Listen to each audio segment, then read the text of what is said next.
오늘은 히브리서 11장 13절에서 16절에 있는 말씀을 가지고 더 나은 본향을 사모하는 삶이라는 제목으로 말씀을 함께 나누기 원합니다. 먼저 말씀을 봉독하겠습니다.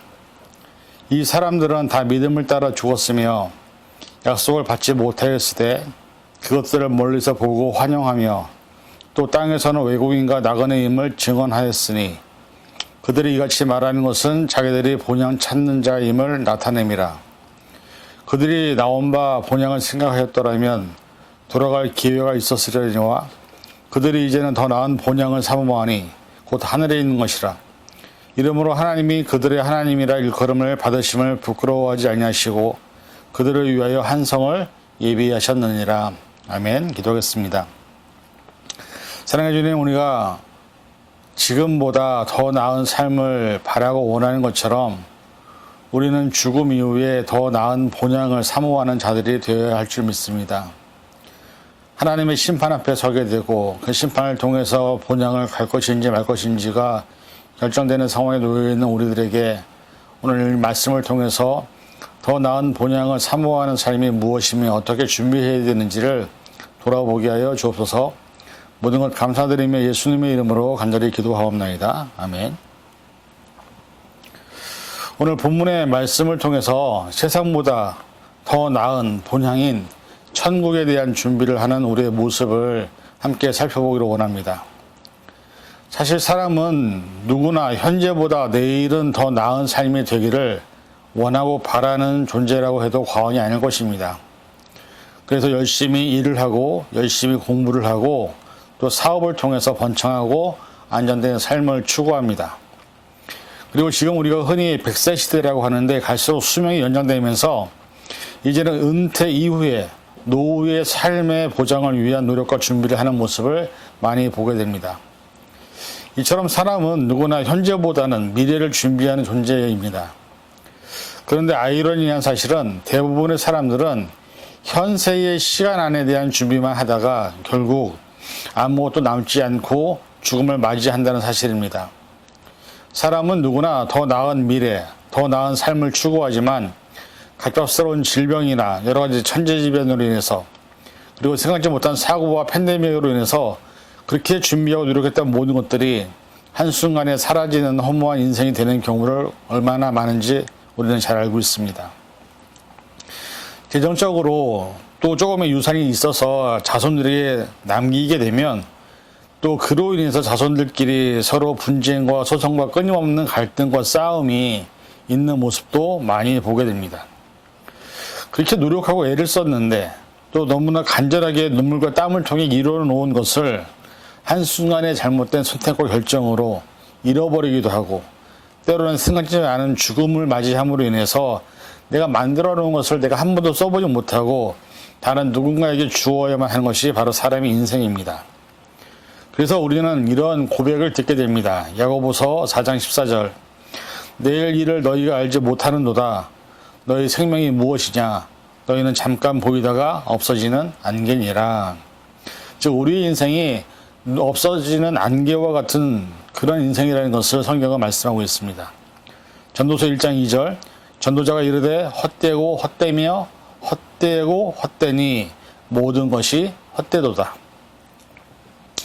우리는 나그네로 왔다가 나그네로 사라지는 인생을 사는데 결국 가지고 갈 수 있는 것은 아무것도 없음에도 불구하고 인간의 어리석음 때문에 안개와 같이 사라진 것들을 잡으려고 노력하고 손에 움켜진 모래를 잡기 위해서 애를 쓰고 있는 모습, 그것이 우리 어리석은 인생임을 고백할 수밖에 없습니다. 가장 중요한 한 가지를 잊고 있는 것이 아닌가 합니다. 그것은 우리가 죽음 이후에 또 다른 우리 안에 있는 영이 가는 세계가 있다는 사실을 잊고 살아가고 있거나 모르는 사람들이 너무나 많습니다. 세상에서 성경은 우리를 이렇게 정의합니다. 우리의 몸이 육체와 정신과 영, 한 몸으로 살아가지만 죽음을 맞이하고 나면 몸은 흙으로 돌아갑니다. 정신은 사라집니다. 그리고 남은 영은 하나님의 심판 앞에서 판단을 받아 지옥과 천국으로 가게 된다고 성경은 수많은 구절을 통해서 말씀하고 있습니다. 그렇다면 이 사실을 통해서 우리가 알 수 있는 것은 우리의 죽음이 우리의 삶의 끝이 아니라는 것입니다. 죽음 이후에 새로운 영이 살아야 하는 새로운 삶의 시작이 있음을 깨달아야 합니다. 그리고 우리는 노후를 준비하는 것보다 더 중요한 것이 죽음 이후에 새로 시작하는 천국, 즉 본향을 준비하는 삶이 지혜로운 사람이라고 할 수 있습니다. 왜냐하면 성경은 분명하게 우리가 심판 앞에 섰을 때 알곡과 가라지로 또 양과 염소로 우리를 구분한다고 말씀하시기 때문입니다. 누가복음 3장 17절 손에 키를 들고 자기 타작마당을 정하게 하사 알곡은 모아 곡간 안에 들이고 쭉정이는 꺼지지 않는 불에 태우시리라. 양에 대해서는 이렇게 기록하고 있습니다. 마태복음 25장 31절에서 34절 인자가 자기의 영광으로 모든 천사와 함께 올 때에 자기 영광의 보좌에 앉으리니 모든 민족을 그 앞에 모으고 각각 구분하기를 목자가 양과 염소를 구분하는 것 같이 하여 양은 그 오른편에 염소는 그 왼편에 두리라. 그때 임금이 그 오른편에 있는 자들에게 이르시되 내 아버지께 복받을 자들이여 나와 창세로부터 너희를 위하여 예비된 나라를 상속받아라. 염소에 대해서는 마태복음 25장 41절에 이렇게 말합니다. 또 왼편에 있는 자들에게 이르시되 저주를 받은 자들아 나를 떠나 마귀와 그 사자들을 위하여 예비된 영원한 불에 들어가라. 그러면서 마지막에 마태복음 25장 46절에 이렇게 말합니다. 그들은 영벌에 의인들은 영생에 들어가리라 하시니라. 이 말씀에서 보면 하나님의 심판 앞에서는 우리의 영은 양과 염소로 알곡과 가라지로 그리고 알곡은 천국으로 영생으로 그 다음에 가라지는 불에 타는 그리고 영원한 불에 들어가는 그 이야기를 하고 있습니다. 우리는 모두 다 죽습니다. 인간은 죽지 않는 사람이 아무도 없습니다. 그런데 그 죽음 이후에 하나님의 정하신 기준에 따라 양과 염소로 알곡과 가라지로 나눠지기 때문에 우리가 준비해야 될 가장 중요한 더 나은 삶의 본향은 천국을 준비하는 삶을 살아야 하는 것입니다. 이러한 차원에서 오늘은 더 나은 본향을 사모하는 삶이 무엇이며 어떤 준비를 해야 하는지 말씀을 살펴보므로 우리 모두가 은혜를 받는 시간이 되기를 바랍니다. 먼저 더 나은 본향을 준비하기 위해서 말씀을 통하여 심령이 가난한 자에게 천국을 주시겠다고 말씀하고 있습니다. 우리가 살아가는 이 세상에서 우리는 인간이기 때문에 사람이기 때문에 가장 힘든 것이 심령이 가난한 것을 인정하지 못하는 것이 아닌가 싶습니다. 사람은 누구나 인정받기를 좋아하고 다른 사람보다 높아지기를 좋아합니다. 그래서 어떤 상황에 놓이든지 어떤 환경이 있든지 우리는 인정받기 위해서 사는 존재가 아닌가. 사람들에게 인정받기 위해서 사는 것이 우리 사람들의 본 모습이 아닌가. 그런데 성경은 사람에게 인정받지 말고 하나님께 인정을 받으라고 합니다. 왜냐하면 하나님이 세상의 주인이시고 우리의 삶을 허락하시고 이끄시는 분이 우리의 하나님의 아버지이기 때문입니다. 그래서 하나님께 인정을 받은 삶을 살아야 천국에 이를 수 있습니다. 그리고 성경은 천국에 합당한 자와 천국에서 큰 자의 모습을 여러 구절로 표현합니다. 마태복음 5장 3절 여러분들 잘 아시는 말씀이지만 심령이 가난한 자는 복이 있느니 천국이 그들의 것이며 마태복음 18장 4절 그러므로 누구든지 어린아이와 같이 자기를 낮추는 사람이 천국에서 큰 자녀라. 마태복음 18장 1절에서 4절에 보면 이런 말씀이 있습니다. 그때 제자들이 예수께 나와 이르되 천국에서 누가 크니까? 예수께서 한 어린아이를 불러 그들 가운데 세우시고 이르시되 진실로 너희에게 이르노니 너희가 돌이켜 어린아이들과 같이 되지 아니하면 결단코 천국에 들어가지 못하리라. 그러므로 누구든지 어린아이와 같이 자기를 낮추는 사람이 천국에서 큰 자녀라. 심령이 가난하다는 것은 내가 낮은 자라고 인정을 하는 것입니다. 겸손하게 하나님 앞에 내가 있음을 인정하는 것입니다. 그래서 심령이 가난한 사람은 어떤 상황과 어떤 환경 앞에서도 나보다 더 높으신 하나님이 내 삶의 주인심을 고백하는 사람들입니다. 누구에게도 어디에서도 나를 자랑하거나 나타내지 않고 겸손하게 나를 낮추는 사람, 그런 사람에게 예를 들어서 예수님께서는 어린아이를 통하여 알려주시고 어린아이와 같이 자기를 낮추는 사람이 천국에서 오히려 큰 사람이라고 말씀하시는 것입니다. 결국 이 세상에서의 높은 사람의 기준은 천국에서의 기준과 서로 다르다는 것이죠. 하나님께 인정을 받고 천국에 합당한 자로 살기 위해서 우리는 내 삶의 주인이 하나님이라는 사실을 인정하고 하나님 앞에서 늘 겸손하게 나를 낮추고 나의 생명의 주인 되신 하나님을 고백해야 합니다. 그러나 대부분 세상에 살아가는 사람들은 이렇게 자기를 낮추고 겸손하게 다른 사람들보다 나를 낮게 철시하며 살지 않습니다. 왜냐하면 그렇게 살면 무시당하고 핍박당하고 다른 사람들의 조롱거리가 되기 때문이죠. 그래서 없어도 있는 척, 어떤 직함이나 어떤 명예와 그리고 내가 보여줄 것이 어떤 것이라도 드러내는 걸 좋아합니다. 그런데 문제는 이런 사람들은 천국에 합당한 사람들이 아니라고 말씀하고 있습니다. 우리는 내가 살아 숨쉬는 이 세상에서의 삶이 전부가 아님을 잊지 말아야 합니다. 우리가 죽음을 맞이한 후에 더 나은 본향인 천국의 삶이 우리를 기다리고 있음을 잊으면 안 됩니다. 우리는 더 나은 본향을 사모하고 준비하는 삶을 살아야 하는 것입니다. 왜냐하면 그때에 세상에서 힘들고 어려웠던 시간들, 내가 주님을 위해서 애쓰고 헌신하며 희생했던 모든 노력과 시간들에 대한 보상을 하나님은 주실 것이기 때문이죠. 히브리서 11장 6절, 믿음이 없이는 하나님을 기쁘시게 하지 못하나니 하나님께 나아가는 자는 반드시 그가 계신 것과 또한 그가 자기를 찾는 자들에게 상 주시는 이심을 믿어야 할지니라. 오늘 저와 여러분이 이 진리를 믿고 계십니까? 정말로 우리가 이 세상에서 인정받고 이 세상에서 내가 준비하고 노력해서 만든 내 인생의 삶의 결과가 하나님께 인정을 받고 하나님께서 맡겨진 삶을 감당하고 있는 것인지 우리는 우리 스스로를 돌아보아야 합니다. 왜? 그 결과를 통해서 오른편에서는 양이 될 수도 있고 왼편에서는 염소가 될 수도 있기 때문입니다. 하나님이 우리에게 주시는 천국의 열쇠는 우리가 살아온 시간들과 삶의 결과를 통해서 증명된다고 말씀하십니다. 다시 말해서 세상에서는 내 마음대로 또 세상적으로 살다가 내가 죽기 전에 정말 이제는 회개합니다 하고 천국 열쇠를 받는 것이 아니라고 말하는 것이죠. 내가 살아가는 모든 시간 동안 매 순간 내게 주어진 삶의 관계들, 내게 주어진 삶의 시간들 속에서 하나님의 나라와 얼마나 연결되어 있었느냐, 하나님의 관계와 얼마나 소통하고 있었느냐. 즉 다른 말로 하면 삶과 신앙이 분리된 삶이 아니라 삶과 신앙이 일치된 삶을 살았느냐, 거기에 따라서 천국 열쇠가 주어지고 안 주어지고 결정된다는 것이죠. 사람과의 관계에서 여러 가지 상황과 환경에서 믿음 안에서 살아갈 때 하늘의 관계도 형통하게 된다고 말씀하는 겁니다.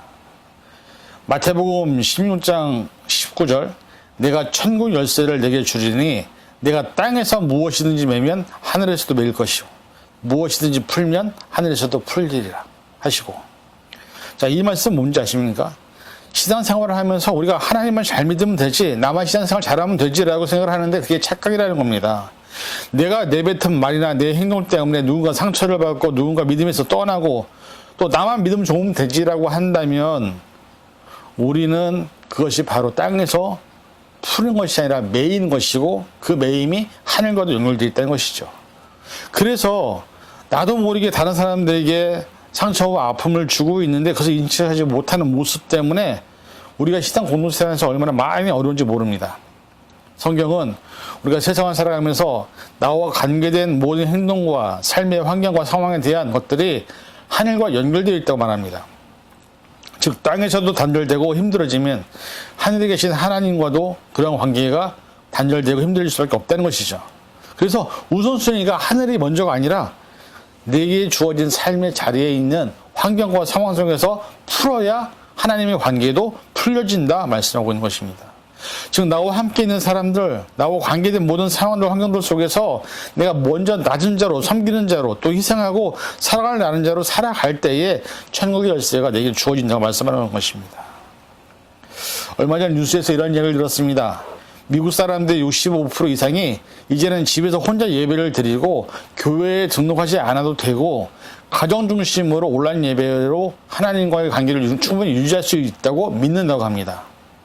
더 이상 교회에 등록하지 않아도 되고 얼마든지 내가 신앙생활을 할 수 있다라고 얘기하고 이제는 등록 교회가 아닌 내가 좋아하는 목사님의 설교를 듣는 것으로 예배가 대체될 수 있다라고 믿고 있다고 말하고 있습니다. 왜 이런 현상이 나타났을까요? 어쩌면 이런 이유가 나타나게 된 원인은 그동안에 대면 예배로 또 오프라인 예배로 해왔던 수많은 신앙생활과 교회 생활에서 참고 참았던 그리고 숨겨져 있었던 사람들과의 관계나 이해관계 또 여러 가지 상황들이 팬데믹으로 인해서 생겨난 온라인 예배나 인터넷 예배가 시작이 되면서 다 글로 회피를 하는 것이고 도망치는 것입니다. 더 이상 교회 가지 않아도 되고요. 사람들과 부딪히지 않아도 되고 더 이상 사람들과 관계를 맺지 않아도 얼마든지 예배만 잘 드리면 말씀만 들으면 헌금을 온라인으로 보내면 내 신앙생활의 의무나 책임은 다 했다라고 믿기 때문에 이런 현상이 생기는 것입니다. 많은 목사님들의 편견과 잘못된 믿음의 잣대로 또 평가하고 또 판단하고 이런 것들이 많았던 그 삶을 이제는 본인들 스스로가 자유롭고 편한 삶으로 선택하다 보니 결국 내 교회는 없어지는 것입니다. 정체성이 없어지는 것입니다. 사실 저도 목회자로서 그런 생각을 해봅니다. 내가 속해 있는 교회에 등록한 성도들이 사실은 내 양이 아니라 하나님께서 나에게 맡기신 양인데 많은 목사님들이 그 성도들의 헌금과 그들의 헌신과 그들의 희생과 믿음을 강요하면서 너무나 힘들고 어렵게 신앙생활이 즐겁고 행복해야 되는데 누군가에게 인정받고 누군가에게 보이기 위한 신앙생활을 강요한 것은 아닌지 돌아보게 된다는 것이죠. 마태복음 5장 16절에서 20절 이같이 너희 빛이 사람 앞에 비치게 하여 그들로 너희 착한 행실을 보고 하늘에 계신 너희 아버지께 영광을 돌리게 하라. 내가 율법이나 선지자를 폐하러 온 줄 생각하지 말라. 폐하러 온 것이 아니요 완전하게 하려 함이라. 진실로 너에게 이르노니 천지가 없어지기 전에는 율법의 1점이라도 결코 없어지지 아니하고 다 이루리라. 그러므로 누구든지 이 계명 중에 지극히 작은 것 하나라도 버리고 또 그같이 사람을 가르치는 자는 천국에서 지극히 작은 일컬을 받을 것이요 누구든지 이를 행하며 가르치는 자는 천국에서 큰 일컬을 받으리라. 내가 너에게 이르노니 너희의 의가 서기관과 바리새인보다 더 낫지 못하면 결코 천국에 들어가지 못하리라. 방금 이 말씀 뭡니까? 우리의 착한 행실을 보고 판단하시는 하나님께서 영광을 받으시도록 지극히 작은 자에게 선행을 베풀고 고아와 과부를 돌보고 사회적인 약자를 돌아보게 하는 것을 지키고 가르치는 사람은 천국에서 크다고 인정을 받지만 성경을 아무리 많이 읽고 율법적으로 완벽하고 서기관과 바리새인과 같이 말씀을 많이 알아도 행동하지 않고 믿음의 모습에 따르지 않는다면 그들보다 못한다면 우리는 절대로 천국에 들어갈 수 없다고 말씀합니다. 결론을 맺습니다. 오늘 저와 여러분들은 더 나은 본향을 삼아보고 계십니까? 더 나은 본향인 천국에 들어갈 준비를 하고 계십니까? 그렇다면 이제부터라도 겸손하게 나를 낮추기를 원합니다. 내 자신 위에 하나님이 계시다는 사실을 잊지 마시기 바랍니다. 우리는 하나님이 늘 보고 계시는 그 눈동자 앞에 살아가는 존재들입니다. 또한 어린아이와 같이 순전한 믿음으로 우리를 부르셔서 우리에게 맡기신 빛과 소금의 역할을 감당하시길 바랍니다. 그럴 때 우리에게 천국의 열쇠를 주신다고 말씀하기 때문에 이러한 믿음의 선한 일꾼들 될 수 있기를 주님의 이름으로 간절히 축원을 드립니다. 기도하겠습니다. 사랑해 주님, 우리가 더 나은 본향인 천국을 사모하는 삶을 준비하게 하여 주옵소서. 세상적인 삶이 우리의 삶의 전부가 아니라 천국에 들어가서 우리가 염소가 아닌 양으로 또 가라지가 아닌 알곡으로 인정받아 하나님의 품 안에 들어가서 영원한 안식을 누리게 하여 주옵소서. 우리의 삶이 이 세상의 끝이 삶이 아니라 죽음 이후에 또 다른 새로운 시작이 있음을 잊지 않게 도와주시옵소서. 모든 것 감사드리며 예수님의 이름으로 간절히 기도하옵나이다. 아멘.